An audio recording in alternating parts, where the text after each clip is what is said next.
I am Dr. Swati Gupta and today I am going to explain the importance of price elasticity of demand. जैसा कि आप लोग को पता है कि प्राइस इलास्टिसिटी ऑफ डिमांड किसे कहते हैं। प्राइस इलास्टिसिटी ऑफ डिमांड जब किसी भी प्रोडक्ट के प्राइस में चेंज होता है तो उसके बाद डिमांड में कितना चेंज होता है इसके बारे में बताता है।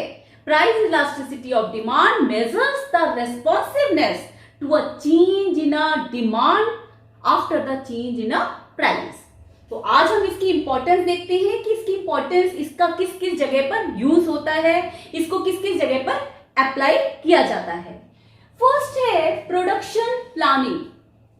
जब कोई भी फर्म प्रोडक्शन की प्लानिंग करती है कि उसको कितना प्रोडक्शन करना है तो उस समय प्राइस इलास्टिसिटी को ध्यान में रखकर ही प्रोडक्शन किया जाता है।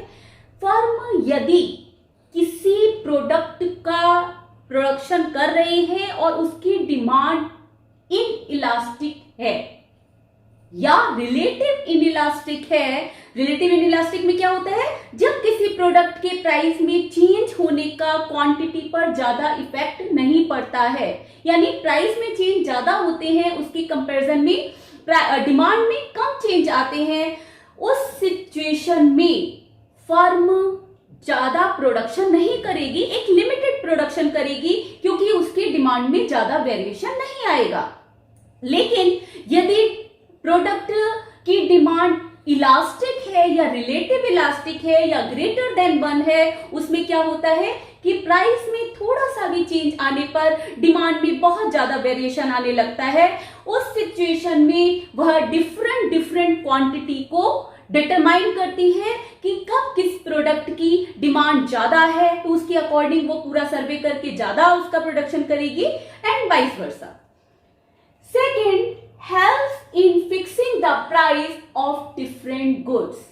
जब किसी प्रोडक्ट की प्राइस डिटरमाइन किए जाते हैं उस सिचुएशन में ये प्राइस इलास्टिसिटी को ध्यान में रखा जाता है। यदि किसी प्रोडक्ट की डिमांड इन इलास्टिक है या लेस देन 1 है, उस सिचुएशन में उसकी प्राइस यदि ज्यादा भी रख दिए जाए तो उसकी डिमांड में ज्यादा वेरिएशन नहीं आएगा।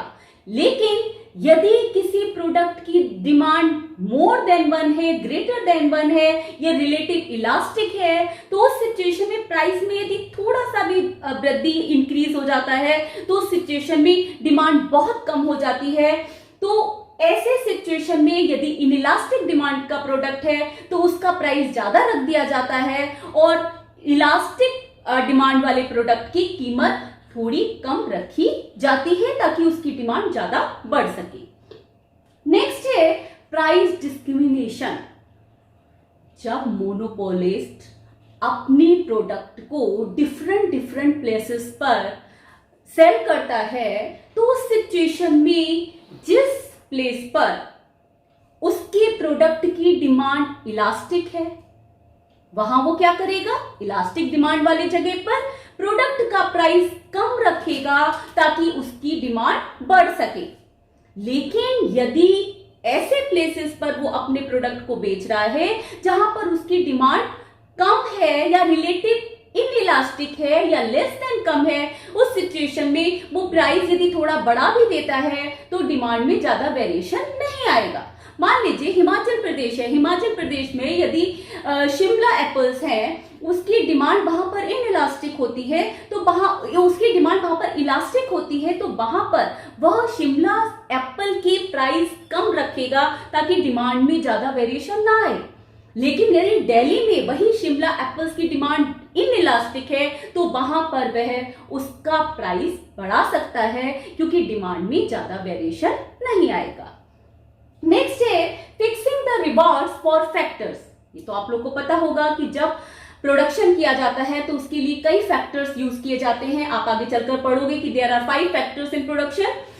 तो किस प्रोडक्शन को कितना रिवॉर्ड दिया जाए यह उसकी इलास्टिसिटी पर डिपेंड करता है।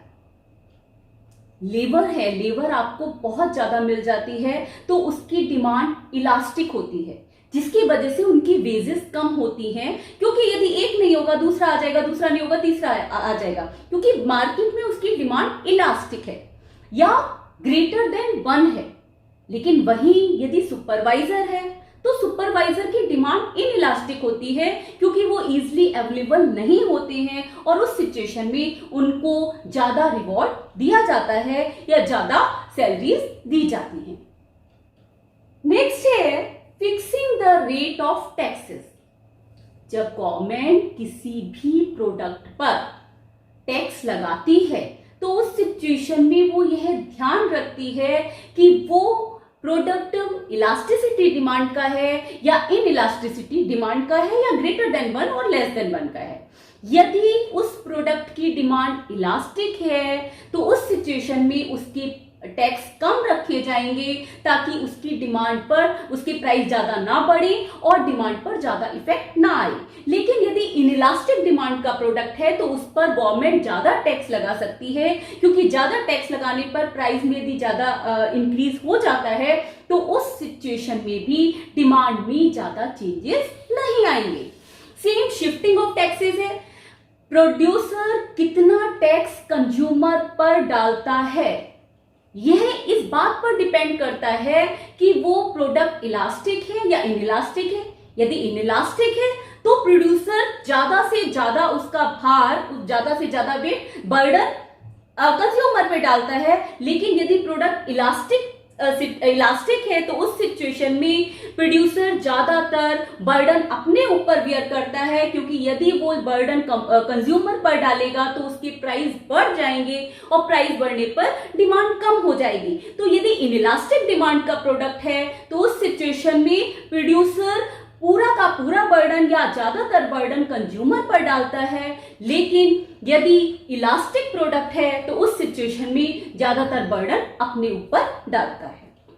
नेक्स्ट है इंटरनेशनल ट्रेड। इंटरनेशनल ट्रेड में जब हम किसी भी कंट्री से इंपोर्ट करते हैं तो उस प्रोडक्ट की, जो भी प्रोडक्ट हम इंपोर्ट कर रहे हैं, उसकी प्राइस हाई होंगे या लो होंगे, वो इस बात पर डिपेंड करता है कि वो इंपोर्ट किया जाने वाला प्रोडक्ट इलास्टिक है या इनइलास्टिक है।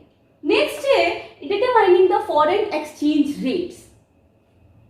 दो कंट्रियों के बीच करेंसी में जो रेट डिसाइड होता है वो भी इलास्टिसिटी पर डिपेंड करता है।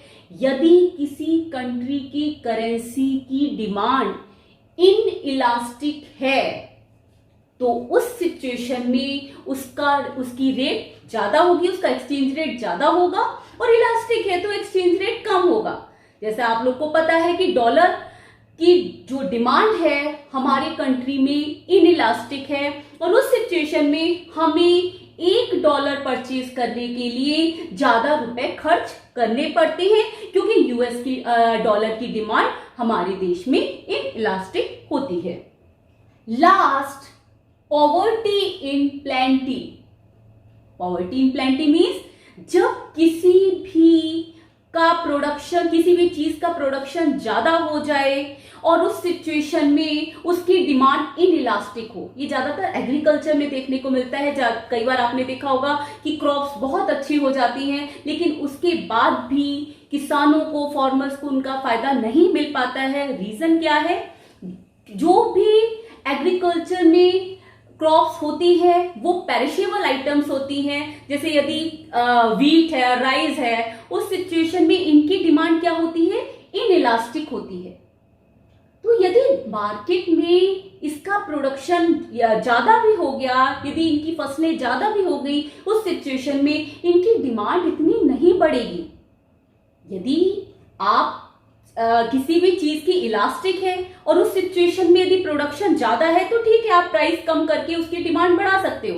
बट जब क्रॉप्स हैं या पेरिशेबल आइटम्स हैं, उनकी डिमांड इनइलास्टिक होती है और उस सिचुएशन में यदि प्रोडक्शन बहुत ज्यादा हो जाता है, क्रॉप्स बहुत ज्यादा हो जाती है, फिर भी किसानों को उसका बेनिफिट नहीं मिलेगा, क्योंकि उसकी अकॉर्डिंग उनकी डिमांड में ज्यादा वेरिएशन नहीं आता है।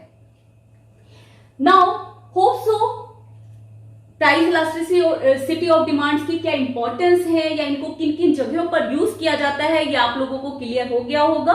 इन next session I will explain the income elasticity of demand till then bye, take care.